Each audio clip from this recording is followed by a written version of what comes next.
নূর শব্দের অর্থ আলো নয়, সেখানে নূর শব্দের অর্থ হেদায়েত। আল্লাহ কোরআনের এক আয়াতে নূর শব্দকে আলো অর্থে ব্যবহার করেছেন, আর এক আয়াতে এই নূর শব্দকে হেদায়েত অর্থে ব্যবহার করেছেন। যেখানে নূর শব্দকে আলো অর্থে ব্যবহার করেছেন, সেখানে যদি হেদায়েত অর্থে ব্যবহার করেন তাহলে সেটা হবে কোরআনের অপব্যাখ্যা। আর যেখানে আল্লাহ নূর শব্দকে হেদায়েত অর্থে ব্যবহার করেছেন, সেখানে যদি আপনি মূল অর্থে ব্যবহার করেন সেটাও হবে অপব্যাখ্যা। কাজেই কোরআনের যে আয়াতে আল্লাহ যে শব্দকে মূল অর্থে ব্যবহার করেছেন সেখানে মূল অর্থেই বুঝতে হবে, যেখানে রূপক অর্থে ব্যবহার করেছেন সেখানে রূপক অর্থেই বুঝতে হবে। এর দুটি উদাহরণ দিচ্ছি। আল্লাহ কোরআনের এক আয়াতে বলেন, আলাম তারাউ কাইফা খালাকাল্লাহু সাবআ সামাওয়াতিন তিবাকা ওয়া জাআলাল কামারা ফীহিন্না নূরাও ওয়া জাআলাশ শামসা সিরাজা। তোমরা কি গবেষণার দৃষ্টিতে তাকিয়ে দেখো না আল্লাহ কেমন ভাবে স্তরে স্তরে 7টি আসমান সৃষ্টি করেছেন এবং আসমানগুলিতে চন্দ্রকে নূর হিসাবে স্থাপন করেছেন আর সূর্যকে বাতি স্বরূপ স্থাপন করেছেন। এখানে যে চন্দ্রকে আল্লাহ নূর বলেছেন, এটা পারিভাষিক অর্থে নয়, আবিধানিক অর্থে চন্দ্রকে নূর বলা হয়েছে, হেদায়েত অর্থে নয়। চন্দ্র আমাদের হেদায়েত নয়, চন্দ্রকে আল্লাহ নূর বলেছেন আবিধানিক অর্থে, অর্থাৎ আলো। তাহলে যে আয়াতে আল্লাহ চন্দ্রকে নূর বলেছেন, হেদায়েত অর্থে চন্দ্রকে নূর বলেছেন না আলো অর্থে? আলো অর্থে। আবার অন্য আয়াতে আল্লাহ বলেন, আল্লাহু নূরুস সামাওয়াতি ওয়াল আরদ, আল্লাহ আসমান জমিনের নূর। এখানে নূর শব্দকে আল্লাহ আলো অর্থে ব্যবহার করেননি, এখানে নূর শব্দকে আল্লাহ হেদায়েত অর্থে ব্যবহার করেছেন। আসমান জমিনে যত আলো আছে এইগুলি আল্লাহ না। তাহলে আল্লাহ আসমান জমিনের নূর কথার অর্থ হলো আসমান জমিনের সব কিছুর হেদায়েত দাতা হলেন আল্লাহ। এই নূর শব্দকে একবার চন্দ্রকে নূর বলা হয়েছে, আবার আরেক আয়াতে আল্লাহকে নূর বলা হয়েছে। আমার কথা বুঝে থাকলে একটু দয়া করে বলবেন কি, যেখানে চন্দ্রকে নূর বলা হয়েছে এটা কি পারিভাষিক অর্থে না আবিধানিক অর্থে? আবিধানিক অর্থে। আর যে আয়াতে আল্লাহকে নূর বলা হয়েছে সেটা কি আবিধানিক অর্থে না কোরআনের পরিভাষা? এই হইল মূল অর্থ আর রূপক অর্থ পার্থক্য করে চিনার উদাহরণ। যেভাবে নূর শব্দকে আল্লাহ কোনো আয়াতে মূল অর্থে ব্যবহার করেছেন, কোনো আয়াতে রূপক অর্থে ব্যবহার করেছেন, তেমনি ভাবে রশি শব্দটাকেও আল্লাহ আমাদের আলোচ্য আয়াতে মূল অর্থে নয় রূপক অর্থে ব্যবহার করেছেন। তেমনি ভাবে আরেক আয়াতে আল্লাহ সুতা শব্দকেও রূপক অর্থে ব্যবহার করেছেন, মূল অর্থে নয়। যেমন সেহরি খাওয়ার বিধান সম্বলিত আয়াতে আল্লাহ বলেন, ফাকুলু ওয়াশরাবু হাত্তা ইয়াতাবায়্যানা লাকুমুল খাইতুল আবয়াদু মিনাল খাইতিল আসওয়াদি মিনাল ফাজর। তোমরা ততক্ষণ পর্যন্ত সেহরি খাও যতক্ষণ পর্যন্ত সাদা সুতা আর কালো সুতা পৃথকভাবে দেখা না যায়। আল খাইতুল আবিয়াদ শব্দের মূল অর্থ হইল সাদা সুতা, আল খাইতুল আসওয়াদ শব্দের মূল অর্থ হলো কালো সুতা। আয়াত নাজিল হওয়ার পরে একজন সাহাবী এখানে সুতাকে মূল অর্থে বুঝেছেন, বুঝে সেহরি খেতে বসেছেন। এক পায়ে একটা সাদা সুতা বেঁধেছেন, আরেক পায়ে একটা কালো সুতা বেঁধেছেন। যতক্ষণ পর্যন্ত সাদা সুতা এবং কালো সুতার রং পৃথকভাবে বোঝা না যায় ততক্ষণ পর্যন্ত সেহরি খেয়েছেন। পরের দিন যখন রাসূলের কাছে ঘটনা বর্ণিত হলো, তখন রাসূল বলে দিলেন, এখানে সুতা শব্দকে আল্লাহ মূল অর্থে ব্যবহার করেননি, বরং রূপক অর্থে ব্যবহার করেছেন। ভোর রাত্রে পূর্বাকাশ যখন অন্ধকার কালো রং ধারণ করে, আকাশের সেই কালো রংটাকে আল্লাহ রূপ করতে কালো সুতা বলেছেন। তারপর সেই কালো রং দূরীভূত হয়, যখন আকাশ ফর্সা হয়, সাদা রং ধারণ করে, তখন আকাশের সাদা রংকে আল্লাহ এখানে সাদা সুতা বলেছেন। বুঝে থাকলে বলুন, সেহরির বিধান সম্বলিত আয়াতে সাদা সুতা এবং কালো সুতা শব্দ দুটি আল্লাহ মূল অর্থে ব্যবহার করেছেন না রূপ করতে? এই হইল রূপ কর্তের পরিচয় এবং উদাহরণ।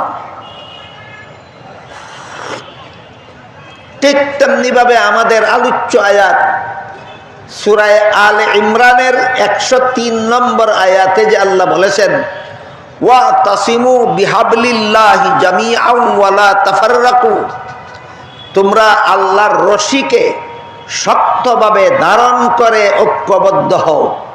এখানে রশি শব্দটাকেও আল্লাহ মূল অর্থে নয় রূপক অর্থে ব্যবহার করেছেন। তাই মুফাসসিরিন কেরাম তাফসীরের কিতাবে লিখেছেন, এখানে আল্লাহ রশি শব্দকে যে অর্থে ব্যবহার করেছেন সেটা দড়ি নয়। দড়ি, দড়ি বুঝেন তো? আমরা আঞ্চলিক ভাষায় বলি দড়ি, বাংলা ভাষায় বলে রশি। মুফাসসিরিন কেরাম বলেন এখানে হাবলুন শব্দটা দড়ি বা রশি অর্থে আল্লাহ ব্যবহার করেননি, যদিও হাবলুন শব্দের মূল অর্থ দড়ি বা রশি। এখানে মূল অর্থে আল্লাহ ব্যবহার করেননি। এখানে আল্লাহ এই সব হাবলুন শব্দটাকে একটা রূপক অর্থে ব্যবহার করেছেন, এবং তা হলো আল্লাহর দ্বীন। তাহলে আয়াতের অর্থ হলো, হে মুমিন মুসলমানেরা, তোমরা শক্তভাবে আল্লাহর দ্বীন পালনের মাধ্যমে ঐক্যবদ্ধ হও। পরবর্তী কথাগুলি বোঝার সুবিধার জন্য মনে রাখি, এখানে যে আল্লাহ মুসলমানদের ঐক্যের একটা প্ল্যাটফর্ম বলে দিলেন হাবলুল্লাহ, এই হাবলুল্লাহ শব্দের মূল অর্থ হলো আল্লাহর রশি, কিন্তু এখানে রশি বুঝাবার জন্য আল্লাহ হাবলুন শব্দ ব্যবহার করেননি, আল্লাহর দ্বীন বুঝাবার জন্য হাবলুল্লাহ শব্দ ব্যবহার করেছেন। কাজেই এখানে আয়াতের অর্থ হবে, তোমরা আল্লাহর রশিকে ধারণ করার মাধ্যমে ঐক্যবদ্ধ হও, এটা নয় তোমরা আল্লাহর দ্বীন পালনের মাধ্যমে ঐক্যবদ্ধ হও। তাহলে আল্লাহর দ্বীন হলো মুসলমানদের ঐক্যের প্ল্যাটফর্ম। আল্লাহর দ্বীন হলো মুসলমানদের ঐক্যের প্ল্যাটফর্ম, ঠিকানা। আজকাল অনেকেই মুসলমানদের ঐক্যের দাওয়াত দেন, অনেকে আজকাল না, শুধু সদা সর্বদাই কিছু মানুষকে মুসলমানকে ঐক্যের দাওয়াত দিতে দেখা যায়, এবং এই আয়াতের দ্বারাই দলিল পেশ করে থাকেন যে আল্লাহ কোরআনে বলেছেন, তোমরা ঐক্যবদ্ধ হও, তোমরা পরস্পরে বিচ্ছিন্ন হয় না। এটা তো সচরাচর খুব বলা হয় এবং সস্তা কথা, কিন্তু ঐক্যের প্ল্যাটফর্মটা কি সেটা যারা ঐক্যের দাওয়াত দেন তাদের মুখে আমি কোনোদিন বলতে শুনিনি। আল্লাহ যে আয়াতে ঐক্যের দাওয়াত দিয়েছেন নয়, শুধু নির্দেশ দিয়েছেন। যে আয়াতে আল্লাহ মুমিন মুসলমানকে নির্দেশ দিয়েছেন তোমরা ঐক্যবদ্ধ হও, নির্দেশ দেওয়ার আগেই ঐক্যের ঠিকানাটা বলে দিয়েছেন, সেটা হলো আল্লাহর দ্বীন পালনের মাধ্যমে ঐক্যবদ্ধ হও। আশ্চর্যের ব্যাপার হলো, সমাজে যারা যারা মুসলমানদেরকে ঐক্যবদ্ধ হওয়ার দাওয়াত দেয়, আয়াতের দ্বারা তো দলিল দেয়, কিন্তু আয়াতে আল্লাহ ঐক্যের কথা আগে বলেছেন না ঐক্যের ঠিকানা আগে চিহ্নিত করেছেন? তাহলে তোমরা যারা ঐক্যের কথা বলো, আল্লাহ তো ঠিকানার কথা আগে বলেছেন, আল্লাহর ঠিকানাটা বলো না কেন? আল্লাহ যে ঠিকানা বলেছেন সেই ঠিকানা মতে ঐক্যবদ্ধ হওয়ার কথা বলো না কেন? তার কারণ হলো, আল্লাহর দেওয়ার ঠিকানা মতো ঐক্যবদ্ধ হতে হলে যারা যারা বেশি বেশি ঐক্যের জিগির তুলে এরাই এখানে টিকবে না। এদের মধ্যে ইমানি ঐক্যের কোনো যোগ্যতাই নাই। তাই আমাদের এবার বুঝতে হবে, এখানে আল্লাহর রশি বলতে আল্লাহর দ্বীন বুঝিয়েছেন। সারমর্ম হলো, হে মুমিন মুসলমানেরা, তোমরা সবে মিলে আল্লাহর দ্বীন পালনের মাধ্যমে ঐক্যবদ্ধ হও। আপাতত এইটুকু মনে রাখি যে আয়াতের অর্থ হলো তোমরা আল্লাহর রশিকে ধারণ করার মাধ্যমে ঐক্যবদ্ধ হও, আর আয়াতের মর্ম হলো তোমরা আল্লাহর দ্বীন পালনের মাধ্যমে ঐক্যবদ্ধ হও। তাই এবার জরুরি ভিত্তিতে আমাদের বোঝার প্রয়োজনীয়তা দেখা দিয়েছে যে আল্লাহর দ্বীন বলতে কি বোঝায়, দ্বীন শব্দের অর্থ কি। এখানেও একটা আশ্চর্য ব্যাপার আছে, সেটা হলো এই দিন শব্দটা আল্লাহ কোরআনের যত আয়াতে ব্যবহার করেছেন সবগুলি আয়াতে একই অর্থে আল্লাহ দিন শব্দ ব্যবহার করেননি। আল্লাহ কোরআনের বিভিন্ন আয়াতে দিন শব্দকে বিভিন্ন অর্থে ব্যবহার করেছেন। এই কথাটা মনে রাখুন সামনের কথাগুলি বোঝার জন্য। যে দিন পালনের মাধ্যমে আল্লাহ আমাদের ঐক্যবদ্ধ হওয়ার নির্দেশ দিয়েছেন, সেই দিন শব্দটাকে আল্লাহ সুনির্দিষ্ট কোনো অর্থে সবগুলি আয়াতে ব্যবহার করেননি। এক আয়াতে দিন শব্দকে এক অর্থে ব্যবহার করেছেন, আরেক আয়াতে দিন শব্দকে আল্লাহ নিজেই আরেক অর্থে ব্যবহার করেছেন, অন্য আয়াতে আল্লাহ দিন শব্দকে অন্য অর্থে ব্যবহার করেছেন। কাজে আমরা আল্লাহর দিন পালন করবটা কিভাবে? দিন বলতে আমরা সুনির্দিষ্টভাবে সুস্পষ্টভাবে আল্লাহর দিন বলতে আমরা কি বলবো? এই প্রশ্নের জবাব বোঝার আগে আমরা কয়েকটি উদাহরণের মাধ্যমে বুঝে নেওয়ার চেষ্টা করব যে আল্লাহ যে কোরআনের বিভিন্ন আয়াতে দিন শব্দকে বিভিন্ন অর্থে ব্যবহার করেছেন তার কতগুলি উদাহরণ বুঝে নেব, বিষয়টা পরিষ্কার হওয়ার জন্য, বসিরত হাসিল হওয়ার জন্য। পবিত্র কোরআনের যে আয়াতে আল্লাহ সর্বপ্রথম দিন শব্দটা ব্যবহার করেছেন সেটা হলো সূরাতুল ফাতিহার ৩ নম্বর আয়াত। এখানে আল্লাহ বলেছেন মালিকি ইয়াউমিদ্দিন, এই যে দিন শব্দ। সূরাতুল ফাতিহার ৩ নম্বর আয়াতের সর্বশেষ শব্দটাই দিন। এখানে আল্লাহ দিন শব্দ ব্যবহার করেছেন কর্মফল অর্থ বোঝাবার জন্য। কাজেই আয়াতের শব্দার্থ হলো কর্মফল দান দিবসের মালিক আল্লাহ। যেহেতু কিয়ামতের দিন আল্লাহ সারা দুনিয়ার সমস্ত মানুষের জীবনের কর্মফল দেবেন, এই জন্য কিয়ামতের দিনকে আল্লাহ কর্মফল দেওয়ার দিন নামে আখ্যায়িত করেছেন। সারমর্ম হলো মালিকি ইয়াউমিদ্দিন আয়াতে আল্লাহ দিন শব্দকে কর্মফল অর্থে ব্যবহার করেছেন। ভুলে যাবেন না, আরো কতগুলি আয়াতে আরো কতগুলি অর্থ আসতেছে সামনে। দ্বিতীয়টা বুঝতে বুঝতে প্রথমটা যেন ভুলে না যান, তৃতীয়টা বুঝতে বুঝতে দ্বিতীয়টা যেন ভুলে না যান, চতুর্থটা বোঝার আগে তৃতীয়টা যেন ভুলে না যান। মালিকি ইয়াউমিদ্দিন আয়াতে আল্লাহ দিন শব্দকে কর্মফল অর্থে ব্যবহার করেছেন। এরপর দেখুন সূরাতুল বাকারার 256 নম্বর আয়াতে আল্লাহ বলেছেন লা ইকরাহা ফিদ্দিন। এই আয়াতের ব্যাপারে যৎকিঞ্চিত আলোচনা গতকাল আনুষঙ্গিকভাবে হয়েছিল। এখানে লা ইকরাহা ফিদ্দিন আয়াতে আল্লাহ দিন শব্দকে কর্মফল অর্থে নয় ধর্ম অর্থে ব্যবহার করেছে। এর আয়াতের অর্থ হলো তোমরা ধর্মের বেলায় বল প্রয়োগ করবে না। কোনো ধর্মাবলম্বী ভিন্ন কোনো ধর্মাবলম্বীদের ধর্ম পালনে বাধাও দিতে পারবে না, ধর্মান্তরিত হওয়ার জন্য বল প্রয়োগ করতে পারবে না, বরং সমস্ত ধর্মাবলম্বীরা আপন আপন ধর্ম পালনে স্বাধীন। কাজেই লা ইকরাহা ফিদ্দিন আয়াতে দিন অর্থ কর্মফল নয়, লা ইকরাহা ফিদ্দিন আয়াতে দিন অর্থ ধর্ম। আয়াতের মর্ম হলো ধর্মের বেলায় বল প্রয়োগ চলবে না। সারমর্ম হলো ধর্ম পালনে সমস্ত ধর্মাবলম্বীরা স্বাধীন, আপন আপন ধর্ম পালনে স্বাধীন। এখানে কিছু যথেষ্ট আনুষঙ্গিক কথা আছে, আমি যা গতকাল আপনাদেরকে বলে দিয়েছি। আমি আজকে শুধু এটুকু বলতে চাই যে লা ইকরাহা ফিদ্দিন আয়াতে আল্লাহ দিন শব্দকে কর্মফল অর্থে ব্যবহার করেননি, দিন শব্দকে এখানে আল্লাহ ধর্ম অর্থে ব্যবহার করেছেন। তারপরে দেখুন আরেকটি আয়াতে দিন শব্দকে আল্লাহ এই উভয় অর্থে ব্যবহার করেছেন। আরেক আয়াতে দিন শব্দ আল্লাহ ব্যবহার করেছেন কর্মফল অর্থ বোঝাবার জন্য ও ধর্ম অর্থ বোঝাবার জন্য। সেটা হলো সূরাতুল কাফিরুনের শেষ আয়াত। সেখানে আল্লাহ বলেছেন লাকুম দীনুকুম ওয়ালিয়া দিন। এখানে দিন শব্দের অর্থ কর্মফল, এখানে দিন শব্দের অর্থ ধর্ম। তাহলে আয়াতের উভয় অর্থ যেহেতু এই আয়াতে গ্রহণযোগ্য, কাজে আয়াতের অর্থ দাঁড়ায় দুইটা। একটা অর্থ দাঁড়ায় লাকুম দীনুকুম ওয়ালিয়া দিন। আয়াতের একটা অর্থ হলো তোমাদের ধর্ম আলাদা, আমাদের ধর্ম আলাদা। এখানে তাহলে লাকুম দীনুকুম ওয়ালিয়া দিন আয়াতের দিন শব্দকে ধর্ম অর্থে ব্যবহার করো। আর এখানে দিন অর্থ কর্মফল অর্থেও ব্যবহৃত। তখন আয়াতের অর্থ দাঁড়াবে তোমাদের ধর্ম পালনের ফলাফল আলাদা, সেটা হলো জাহান্নাম, আর আমাদের ধর্ম পালনের ফলাফল আলাদা, সেটা হলো জান্নাত। কাজেই জান্নাতে আর জাহান্নামে যেমনভাবে কোনো রকম আপোষ মীমাংসা হতে পারে না, তেমনিভাবে ইসলাম ধর্ম পালনকারী আর মূর্তি পূজার ধর্ম পালনকারীদের মধ্যে কোনোদিন কোনো ধর্মীয় আপোষ মীমাংসা হতে পারে না। গতকাল আনুষঙ্গিকভাবে যথেষ্ট পরিমাণে বলা হয়েছে যে আল্লাহর কাছে গ্রহণযোগ্য ধর্ম একমাত্র ইসলাম। এই কথাটা আল্লাহ সূরা আলে ইমরানের 85 নম্বর আয়াতে বলে দিয়েছেন। ইসলাম ছাড়া ভিন্ন কোনো ধর্ম আল্লাহর কাছে গ্রহণযোগ্য নয়।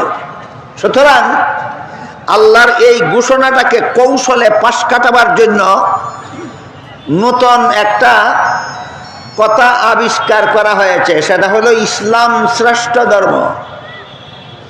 ইসলাম শ্রেষ্ঠ ধর্ম, এটাই ইসলামের বৈশিষ্ট্য নয়।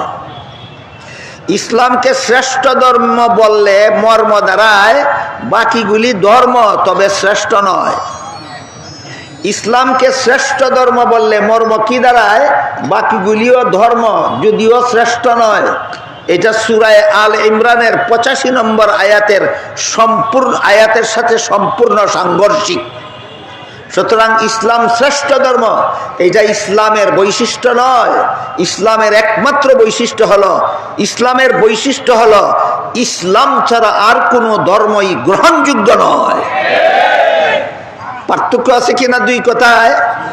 ইসলাম শ্রেষ্ঠ ধর্ম বলার মধ্যে একটা কূটকৌশল আছে। ইসলামকে শ্রেষ্ঠ ধর্ম বলার মধ্যে একটা অপকৌশল আছে। সেই অপকৌশলের মাধ্যমে অন্যান্য ধর্মগুলিকেও নীরবে স্বীকৃতি প্রদান করা হয়। ইসলামকে শ্রেষ্ঠ ধর্ম বললে অন্যান্য ধর্মকেও কৌশলে স্বীকৃতি প্রদান করা হয়। অথচ আল্লাহ সূরা আলে ইমরানের 85 নম্বর আয়াতে বলে দিয়েছেন আর কোন ধর্মই আল্লাহর কাছে স্বীকৃত নয়, একমাত্র ইসলাম ধর্মই আল্লাহর কাছে গ্রহণযোগ্য ধর্ম। বুঝে থাকলে একবার বলুন, ইসলামকে শ্রেষ্ঠ ধর্ম বললে ইসলামের বৈশিষ্ট্য প্রকাশ পায়, না একমাত্র গ্রহণযোগ্য ধর্ম বলতে হবে? যেহেতু আল্লাহ কুরআনের সূরা আল ইমরানের 85 নম্বর আয়াতে ইসলামকেই একমাত্র গ্রহণযোগ্য ধর্ম বলে দিয়েছেন, কাজেই সরাসরি হোক, প্রত্যক্ষভাবে হোক আর পরোক্ষভাবে হোক, সরাসরি হোক আর কৌশলে হোক, এই কথা যারা এড়িয়ে যাবে, পাশ কেটে যাবে, এই কথা যারা বিশ্বাস করবে না, এই কথা যারা স্বীকার করবে না যে ইসলাম ছাড়া আর কোনো ধর্মই আল্লাহর কাছে গ্রহণযোগ্য নয়, পরিষ্কার ভাষায় এই কথা যারা স্বীকার করবে না, এরা সূরা আলে ইমরানের 85 নম্বর আয়াত মানে না, যারা কোরআনের আয়াত মানে না, এরা মুসলমান নয়।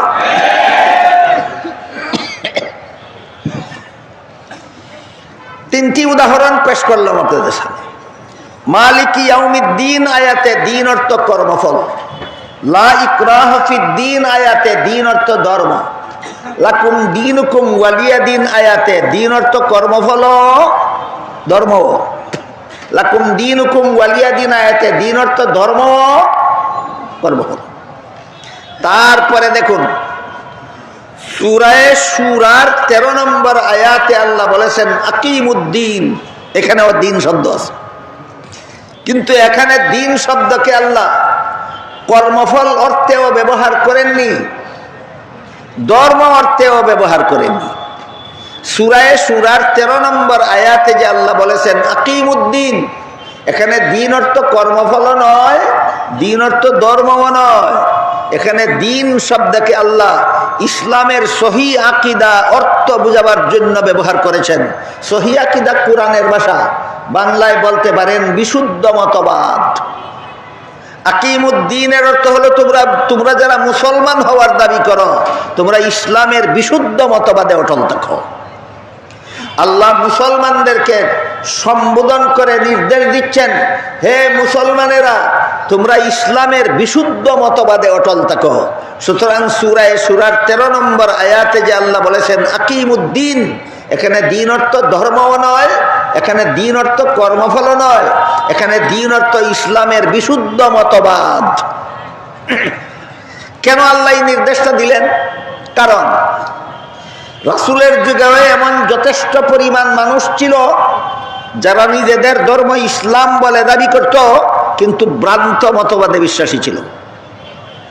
এদেরকে সতর্ক করে দিয়ে আল্লাহ সূরা শুরার 13 নম্বর আয়াতে বলেছেন, সত্যই যদি মুসলমান হয়ে থাকো ইসলামের নামে ভ্রান্ত মতবাদ পোষণ করা যাবে না।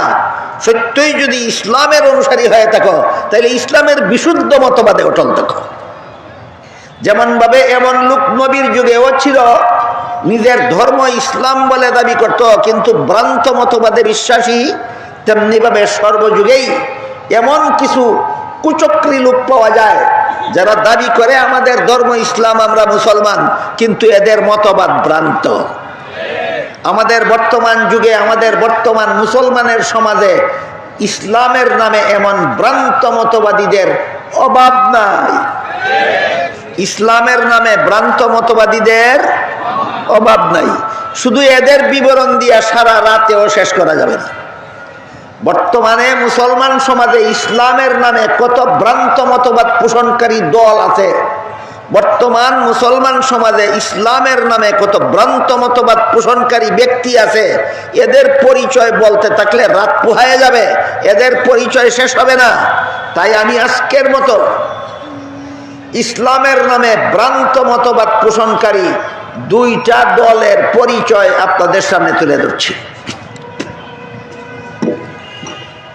আল্লাহ পাক রব্বুল আলামিন পবিত্র কোরআনের সূরা আহজাবের 40 নম্বর আয়াতে আমাদের নবীকে একটি বিশেষ উপাধি প্রদান করেছেন, সেটা হলো খাতামুন নবিয়্যিন। আমাদের নবীর অনেকগুলি উপাধি আছে কোরআনে, এর মধ্যে এই উপাধিতে মনে রাখুন, আমাদের নবীর একটি উপাধি দিয়েছেন আল্লাহ সূরা আহজাবের 40 নম্বর আয়াতে, খাতামুন নবিয়্যিন। কি উপাধি? খাতামুন নবী। এই খাতামুন নবিয়্যিনের তাফসীর বা ব্যাখ্যা করে রাসূল করিম সাল্লাল্লাহু আলাইহি ওয়াসাল্লাম হাদিস শরীফে বলেন, লা তাকুমুস সাআতু হাত্তা ইউবআসা দাজ্জালুনা কাযযাবুনা কুল্লুহুম ইয়াজআমু আন্নাহু নাবিয়্যুন ওয়া আনা খাতামুন নাবিয়্যিন লা নাবিয়্যা বাদি। এর অর্থ হলো, আমার পরবর্তী কেউ নবী হওয়ার দাবি করলে সে হবে মিথ্যাবাদী দাজ্জাল। কারণ বর্ণনা করে রাসূল বলেন, আমার পরবর্তী কেউ নবী হওয়ার দাবি করলে সে মিথ্যাবাদী দাজ্জাল হবে। কেন? তার কারণ হলো, আমাকে যে আল্লাহ খাতামুন নবিয়্যিন উপাধি দিয়েছেন, এর অর্থ হলো আমার পরে আর কোনো নবী নাই, আমি শেষ নবী। এবার বলুন, কোরআনে আল্লাহ বলেছেন খাতামুন নবিয়্যিন, হাদিসে রাসূল তার অর্থ বলেছেন শেষ নবী। কোরআনের সূরা আহজাবের 40 নম্বর আয়াতে আল্লাহ আমাদের নবীকে খাতামান নবিয়্যিন উপাধি দিয়েছেন, আর হাদিস শরীফে আল্লাহ রাসূল এর অর্থ বলে দিয়েছেন, এর অর্থ শেষ নবী। এবার বলুন, কাদিয়ানীরা এই কথাটা কি মানে না, কিন্তু তাদের দলের নাম দিয়েছে কি? আহমদিয়া মুসলিম জামাত। মুসলিম জামাত অর্থ মুসলমানের দল, মুসলিম জামাত অর্থ মুসলমানের দল। কাদিয়ানীরা নিজেদেরকে মুসলমানের দল বলে দাবি করে, সূরা আহজাবের 40 নম্বর আয়াত মানে না। বলেন, ইসলামের বিশুদ্ধ মতবাদে অটল আছে না ইসলামের নামে ভ্রান্ত মতবাদ? এই রকমের বাটপারি যেন ইসলাম নিয়ে কেউ করতে না পারে, এই জন্য আল্লাহ সতর্ক করে দিয়ে সূরা শুরার 13 নম্বর আয়াতে বলেছেন, আকিমুদ্দিন, ইসলামের বিশুদ্ধ মতবাদে অটল থাকো, সত্যই যদি তুমি মুসলমান হয়ে থাকো। এখানে একটু আনুষঙ্গিক আলোচনা আছে, এই খাতামুন নবিয়্যিন সম্পর্কে একটু আনুষঙ্গিক আলোচনা আছে। সেটা হলো, যে হাদিসে আল্লাহ রাসূল খাতামুন নবিয়্যিনের অর্থ বলে দিয়েছেন, হাদিসটা হলো আনা খাতামুন নবিয়্যিনা লা নাবিয়্যা বাদি। আমি যে খাতামুন নবিয়্যিন, এর অর্থ হলো আমার পরে কোনো নবী নাই। একটু গভীরভাবে লক্ষ্য করতে হবে। খাতামুন নবিয়্যিনের অর্থ করতে গিয়ে রাসূল আমার পরে কোনো নবী আসবেন না বলেননি আমার পরে কোনো নবী আসবেন না, বলেছেন আমার পরে কোনো নবী নাই। আমার কথা বুঝে থাকলে বলুন, আসবেন না বলেছেন না নাই বলেছেন? কেন আসবেন না বললেন না, কেন নাই বললেন? তাইলে আসবেন না আর নাইয়ের মধ্যে পার্থক্য কি? এইটা না বোঝার কারণে আজকাল অনেক সরল মুসলমান কাদিয়ানীদের খপ্পরে পড়ে তাদের শয়তানি প্রশ্নের জবাব দিতে না পেরে কাদিয়ানী হয়ে যায়। কাজেই সর্বস্তরের মুসলমানের ইমান হেফাজতের জন্য আসবেন না এবং নাইয়ের পার্থক্যটা পরিষ্কারভাবে বুঝে নেওয়া দরকার, যেন কাদিয়ানীদের খপ্পরে পড়ে আমরা কেউ ইমান ধ্বংস না করি।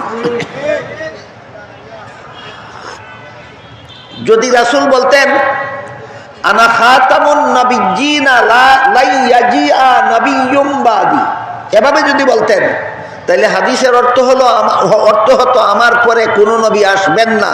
এভাবে রাসূল বলেননি। আমার পরে দুনিয়াতে কোনো নবী আসবেন না এভাবে বলেননি, বলেছেন আমার পরে কোনো নবী নাই। আবার বলুন, আসবেন না বলেছেন না নাই বলেছেন? কেন? আসবেন না আর নাইয়ের মধ্যে পার্থক্য কি? আমরা তো মনে করি আসবেন না আর নাই এক কথাই। তাইলে যদি নবী আসবে নাই না বলে বলতেন আসবেন না, তাইলে নবীর দুইটা হাদিস পরস্পর বিরোধী হইত। যদি আসবেন না বলতেন তাহলে নবীর দুইটা হাদিস পরস্পর বিরোধী হইত। কোন হাদিস? সহিহ বুখারী শরীফের হাদিসে বর্ণিত আছে, রাসূল করিম সাল্লাল্লাহু আলাইহি ওয়াসাল্লাম বলেছেন ঈসা নবী কিয়ামতের আগে দুনিয়াতে আসবেন। আজকে নতুন শুনলেন না আরো শুনেছেন? যে নবী একবার বললেন ঈসা নবী আসবেন, এই নবী আবার বলবেন আমার পরে কোনো নবী আসবেন না। তাহলে কি নবীর দুই কথা পরস্পর বিরোধী হইতো না? এই কারণে তিরমিজি শরীফের বর্ণিত হাদিসে লা ইয়াজিআ নাবিয়্যুম বাদি বলেননি, আমার পরে কোনো নবী আসবেন না বলেননি, বলেছেন আমার পরে কোনো নবী নাই। আসবেন না বলেননি কেন? যেহেতু বুখারীর হাদিসে বলেছেন ঈসা নবী আসবেন, তাই তিরমিজির হাদিসে আসবেন না বলেননি বলেছেন নাই। তাহলে আসবেন না বলেননি যেহেতু ঈসা নবী আসবেন সেজন্য, তাইলে আমার পরে কোনো নবী নাই কথার অর্থ কি? এই প্রশ্নের জবাব পাওয়া যায় মুসলিম শরীফের হাদিসে। মুসলিম শরীফের বর্ণিত হাদিসে রাসূল করিম সাল্লাল্লাহু আলাইহি ওয়াসাল্লাম বলেছেন লা নুবুওয়াতা বাদি। তিরমিজি শরীফের হাদিসে বলেছেন লা নাবিয়্যা বাদি, এর অর্থ হইল কোনো নবী নাই। আর মুসলিম শরীফের হাদিসে বলেছেন লা নুবুওয়াতা বাদি, অর্থাৎ আমার পরে কোনো নবী নাই কথার ব্যাখ্যা হইল আমার পরে আর কেউ নবী হবে না। এবার বলেন কোন নবী আসবেন না আর কেউ নবী হবে না, দুই কথার মধ্যে পার্থক্য নাই? আকাশ পাতাল।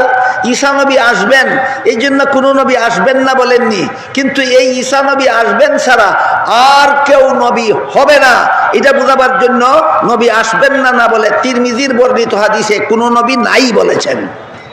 সারমর্ম হলো মুহাম্মদুর রাসূলুল্লাহ সাল্লাল্লাহু আলাইহি ওয়াসাল্লাম খাতামুন নাবিয়্যিন, এর মানে হলো তিনি শেষ নবী। কোন হিসাবে? তারপরে আর কাউকে নবী বানানো হবে না, আর কেউ নবী হবে না। এই জন্য মুহাম্মদুর রাসূলুল্লাহ সাল্লাল্লাহু আলাইহি ওয়াসাল্লাম খাতামুন নবীনের ব্যাখ্যা করে বলেছেন আমি শেষ নবী। তাহলে ঈসা নবী যদি আসবেনই, তাইলে এই নবী শেষ নবী রইলেন কিভাবে? আরেক প্রশ্ন বাকি থাকে। কাদিয়ানীরা এই শয়তানি প্রশ্নটাও আপনাদের করে থাকে, জবাব না দিতে পেরে অনেক সরল মুসলমান কাদিয়ানী হয়ে যায়। তাই সমস্ত মুসলমানের ইমান রক্ষার স্বার্থেই এইটাও পরিষ্কারভাবে বুঝে নেওয়া দরকার, ঈসা নবী যদি আসবেনই তাইলে আমাদের নবী শেষ নবী রইলেন কিভাবে? এই বিষয়টা আমি একটা অত্যন্ত কঠিন প্রশ্ন, কিন্তু এই জন্য কঠিন কথা অনেক সময় উদাহরণের মাধ্যমে বোঝা সহজ হয়। তাই আমি একটি উদাহরণের মাধ্যমে এই কঠিন প্রশ্নের জবাবটা আপনাদের বোঝাতে চাই। ধরুন একজন রোগীকে কয়েকজন ডাক্তার পালাক্রমে চিকিৎসা করলেন। প্রত্যেক ডাক্তারের চিকিৎসায় রোগী সুস্থ হয় ক্ষণস্থায়ীভাবে কিছুদিনের জন্য, কিছুদিন পরে আবার রোগ ফিরে আসে, আরেক ডাক্তারের দ্বারা চিকিৎসা করায়, আবার সে কিছুদিনের জন্য সুস্থ হয়ে আবার রোগে আক্রান্ত হয়ে যায়। এভাবে ডাক্তার পাল্টাতে পাল্টাতে শেষ পর্যন্ত এমন একজন ডাক্তারের দ্বারা রোগী তার চিকিৎসা করালো যে ডাক্তারের চিকিৎসায় রোগী যে সুস্থ হইল আর জীবনে কোনোদিন অসুস্থ হইল না। কথার কথা। এবার বলুন পূর্ববর্তী ডাক্তারগণ কি শ্রেষ্ঠ না সর্বশেষ ডাক্তার শ্রেষ্ঠ? পূর্ববর্তী ডাক্তারগণ শেষ ডাক্তারও নয়, শ্রেষ্ঠ ডাক্তারও নয়। কারণ যেই ডাক্তারের চিকিৎসার পরে আরো ডাক্তারের চিকিৎসার দরকার বাকি থাকে, ইনি শেষ ডাক্তারও হতে পারেন না, শ্রেষ্ঠ ডাক্তারও হতে পারেন না। কিন্তু যে ডাক্তারের চিকিৎসায় রোগ যে সারল, জীবনে আর কোনোদিন রোগ ফিরল না, ইনি শেষ ডাক্তারও শ্রেষ্ঠ ডাক্তারও। মর্ম হলো, যে ডাক্তারের চিকিৎসার পরে রোগীর জীবনে আর কোনো ডাক্তারের চিকিৎসার দরকার বাকি থাকে না, তিনি শেষ ডাক্তারও শ্রেষ্ঠ ডাক্তারও। ঠিক তেমনি ভাবে সমস্ত নবী রাসূলগণ সারা দুনিয়ার সমস্ত মানুষের আধ্যাত্মিক ডাক্তার। হাসপাতালের ডাক্তার হইল শারীরিক ডাক্তার, আর নবীগণ হইলেন আত্মার ডাক্তার, রুহানি ডাক্তার। অন্যান্য নবী রাসূলগণের আগমনের দ্বারা কিছু মানুষ ইমানদার হইতো, নবী বিদায় হওয়ার পর কিছুদিন পরে আবার সব বেঈমান হইয়া যেত। আবার নবী আসতেন, কিছু মানুষ ইমানদার হইতো, কিছুদিন পরে সব বেঈমান হইয়া যেত। আবার কিছুদিন পর নবী আসার পর কিছু মানুষ ইমানদার হইতো, নবী বিদায়ের পরে সব বেঈমান হইয়া যেত। এইভাবে নবী আসতে আসতে আসতে আসতে সর্বশেষে মুহাম্মাদুর রাসূলুল্লাহ আসলেন। তিনি বলে গেছেন, আমার পরে যে একদল মানুষ ইমানদার হইল, এরা কিছুদিন পরে বেঈমান হবে না, কিয়ামত পর্যন্ত আমার উম্মতের একদল ইমানের উপর অটল থাকবে। তাহলে রুহানি ডাক্তারদের মধ্যে অন্যান্য রুহানি ডাক্তার ছিলেন সাময়িক ডাক্তার, আর মুহাম্মাদুর রাসূলুল্লাহ মানব জাতির রুহানি ডাক্তারদের মধ্যে হইলেন স্থায়ী ডাক্তার। তার চিকিৎসায় একদল মানুষ যে ইমানদার হয়েছে, কিয়ামত পর্যন্ত ইমানদার থাকবে।